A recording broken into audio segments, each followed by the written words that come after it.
Vamos a hablar de textos científico-técnicos. Vamos a hacer antes que nada una diferenciación entre textos científicos y técnicos. Y vamos a decir que muchas veces las intencionalidades de estos textos están solapadas. O sea que no hay una frontera nítida entre ambos. Pero en general podríamos decir que se considera que un texto científico es de carácter especulativo y teórico, mientras que un texto técnico es de carácter aplicado e instrumental y está centrado en hacer las cosas o resolver problemas concretos. El texto científico es un artículo que estudia la eficacia de un nuevo medicamento, por ejemplo, en comparación con los ya usados hasta ese momento, mientras que un texto técnico sería el prospecto farmacológico de ese mismo medicamento. A modo de síntesis, podríamos decir que el criterio lingüístico de un texto técnico-científico hace referencia a una estructuración rígida, en la que incluimos introducción, métodos, resultado y discusión de los textos de investigación, además de una presentación sistemática de la información.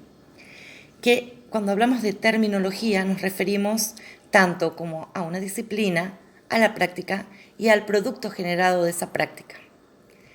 Podemos decir también que la semasiología es una rama de la lexicología que estudia la relación que va desde la palabra al objeto. Y cuando hacemos la pregunta de si es posible hacer una analogía entre la teoría de la lingüística sistémico-funcional y el proceso de traducción, nuestra respuesta es sí, ya que los traductores eligen una serie de opciones que mejor les convengan para codificar el T2 de tal modo que su significado se aproxime lo máximo posible al del T1. Algunos textos pueden compartir temática, pero el grado de complejidad terminológica, la estructuración, el estilo, la finalidad y el lector tipo son diferentes. Siendo el tema una condición necesaria, no es suficiente. No es suficiente para considerarlo un TCT, o sea, un texto científico-técnico. Cualquier discurso posee su propia terminología, sin que ello los convierta en un TCT. ¿Qué condiciones se deben cumplir para considerar un TCT? Para que sea un TCT el texto. Debe tener criterio cognitivo, criterio lingüístico y criterio pragmático. El criterio cognitivo indica que el conocimiento o temática que vincula el texto ha sido concebido de forma especializada dentro de un marco científico o técnico, previo al propio texto, lo que implica la existencia de una disciplina asentada y específica con su propio esquema conceptual. El criterio lingüístico se divide en 4 planos: el textual, el léxico, el sintáctico y el referido al tenor. Mientras que el criterio pragmático se refiere a los interlocutores en la comunicación. El emisor es un especialista y los destinatarios también pueden ser especialistas formados o en formación.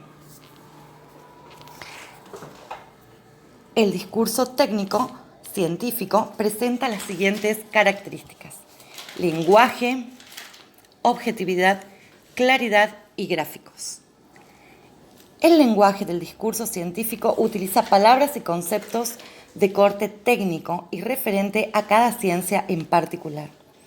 Es común porque usa neologismos o términos nuevos que facilitan la explicación de los elementos de la investigación.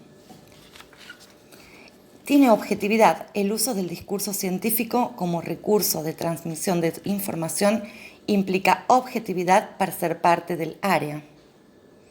Y claridad. Con lo que se presenta la investigación, debe prevalecer la precisión para que no haya confusión en planteamientos y los resultados sean de fácil comprensión para el receptor. Al hablar de textos científicos y textos técnicos, podríamos decir que ambos comparten y difieren en ciertos aspectos. Por ejemplo, comparten terminología, dosificación, farmacocinética, etc. Y también algunas características lingüísticas como la estructura rígida, la simplificación sintáctica, estructuras gramaticalmente recurrentes, hegemonía de las formas impersonales o tenor formal, entre otras. Pero cuando mencionamos las cosas en las que difieren, podríamos decir que difieren en sus respectivos objetivos, los que tienen consecuencia en su traducción.